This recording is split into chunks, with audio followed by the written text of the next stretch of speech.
Welcome to the Human 5.0 Project, the podcast where we cut straight to the breakthroughs that matter, the show where science meets self-optimization. I'm your host, UltimateBiohacker 10x, and here we break down the real research, real data, and real dosing behind modern biohacking, from compounds and peptides to techniques, devices, lifestyle strategies, and performance protocols.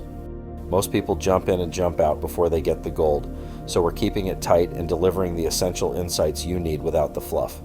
If you've taken the time to hit play, we'll make sure you walk away with valuable knowledge that can transform your approach to longevity, health optimization, and beyond.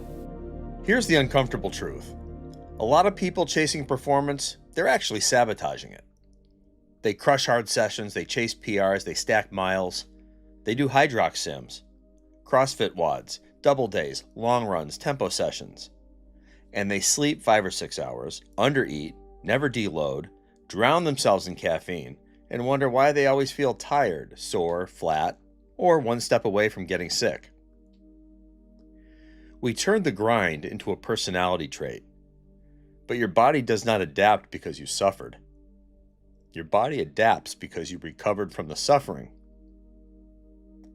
The person next to you in the gym doing more work, getting better results, and feeling less beat up is usually not a genetic mutant. They just understand something that most people don't. Recovery is not the thing you do after training. Recovery is the process that makes training count.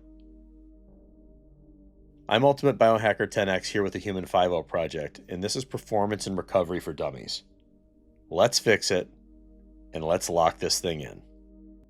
Okay, simplistically here. Performance is your ability to produce output. Recovery is your ability to restore energy, repair tissue, reset your nervous system, and come back stronger. Here's the metaphor. Think of your body like a high-end smartphone. Training is using all the apps at once. GPS on, video running, brightness maxed out, battery draining, phone heating up. Recovery is not just putting the phone face down for 10 minutes. Recovery is plugging it into the wall and letting the OS update. That's the difference. Most people think recovery is just charging the battery, but the real magic is the update. That is when the system gets repaired. That is when the damage gets cleaned up. And that is when the body learns the lesson from training. Your muscles don't grow while you lift. Your aerobic engine does not improve during the hardest minute of the interval. Your nervous system does not calm down in the middle of chaos. Those things happen after. Recovery is not a pause from progress. Recovery is the process of progress. This matters because it solves one of the most frustrating problems in training: the plateau that feels like quicksand. You're working harder than ever, you're more disciplined than ever, you're showing up, but your times aren't dropping, your lifts feel heavy, your legs feel dead, your sleep gets worse, your mood gets shorter. You wake up tired even after being in bed for 8 hours. This is the fitness funk, and the common mistake is to think the answer is more work. I'm not improving, I just need more volume, more zone 2. More intervals, more CrossFit, more suffering, more supplements, more hacks. No. Sometimes the problem is not under training. Sometimes the problem is under recovering. This episode is for you if you want to stop feeling like you are constantly on the verge of getting sick, actually want to train on hard days instead of dreading them, break through a plateau without destroying yourself, and stop feeling like a broken down car with nice workout clothes. Now, we all know there's a lot of nonsense out there, so let's just cut through it and get to the 3 things that actually matter. Finding number 1. Sleep debt is one of the biggest performance killers. People love to talk about peptides, cold plunges, recovery powders, and wearables. None outrank sleep. When sleep gets cut short consistently, a bunch of things go in the wrong direction. Cortisol tends to stay elevated. Recovery quality drops, coordination and reaction time get worse, fuel restoration is worse, and your perception of effort goes up. And here's the part people miss. Sleep is not just rest. Sleep is active repair. Deep sleep supports tissue recovery. Sleep also supports motor learning.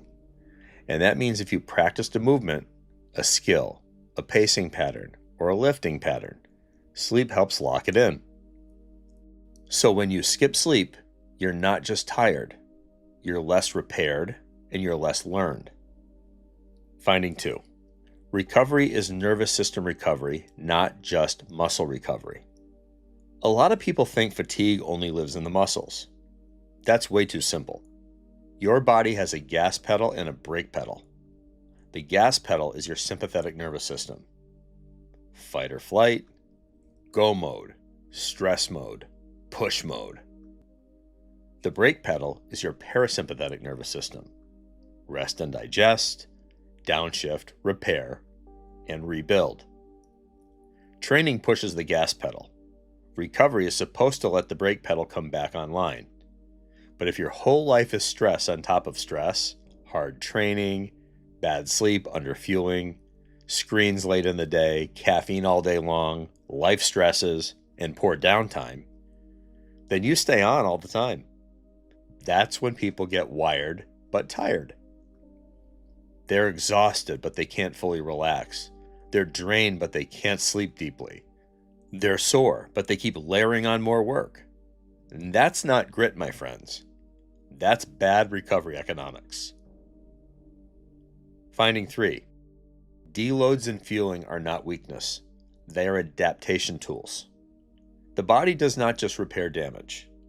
When recovery is adequate, it can rebuild slightly stronger or more capable. That's the whole point. But that only happens if the stress is actually recoverable. This is where fueling matters. If you're doing serious endurance or hybrid training and you're not eating enough carbs and protein, you're trying to rebuild a house with no materials. And this is where deloads matter. A deload is not quitting. A deload is planned reduction so fatigue can drop and fitness can actually show up. A lot of people don't need more training. They need less accumulated fatigue. So you see where I'm going, but now let's talk briefly about where people get played. The ice bath hype.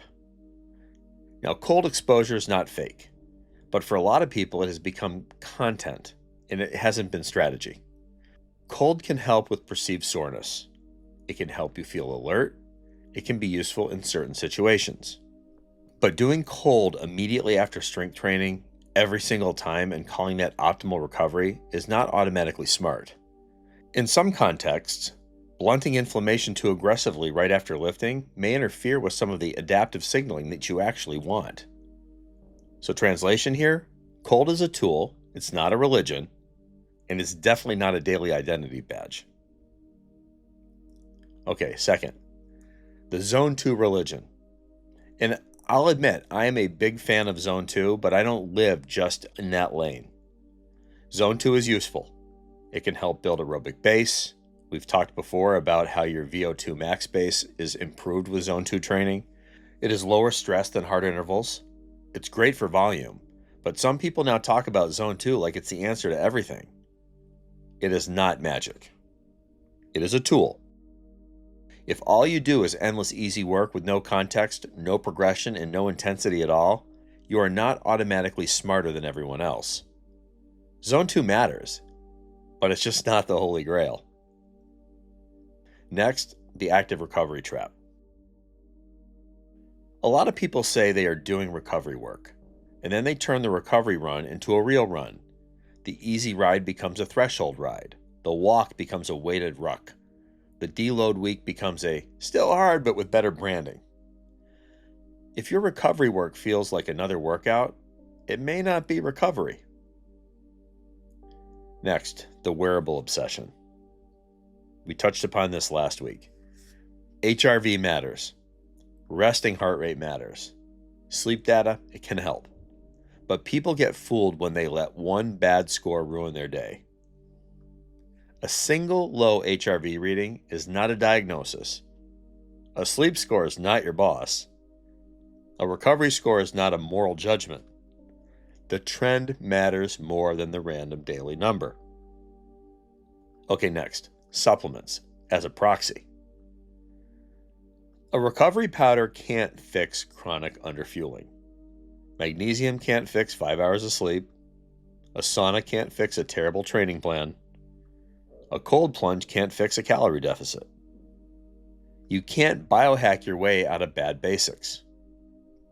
Forget the expensive toys for a second. Here's the 80-20 protocol. These are the things that drive most of the result. Sleep consistency first.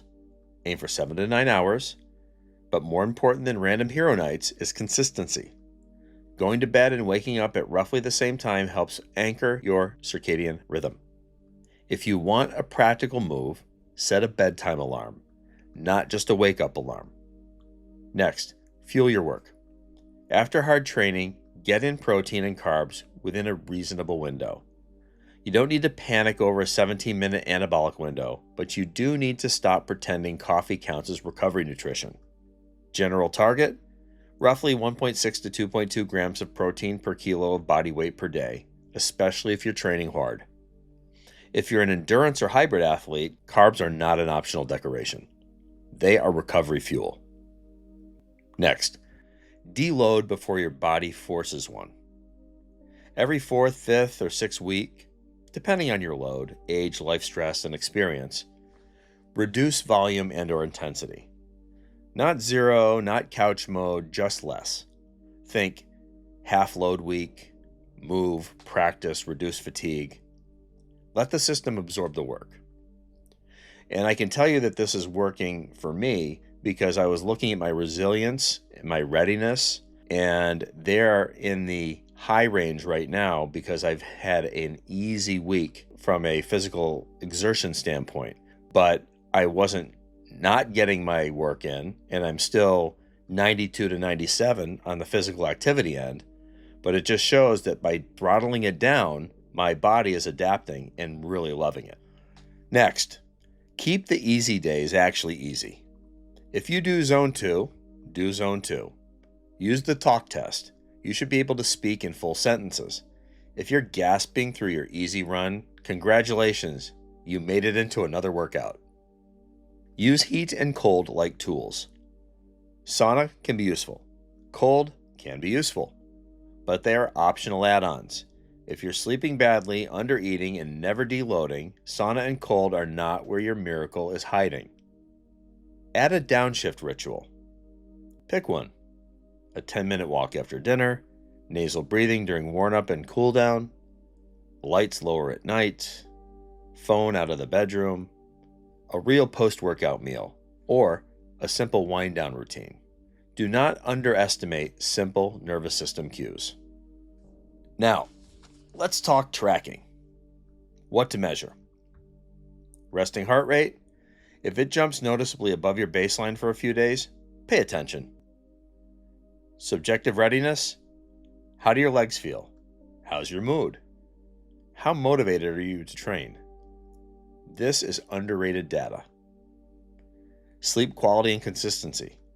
Not just total hours. How regular is your schedule? Workout quality? Are paces, splits, loads, and power outputs moving in the right direction over time?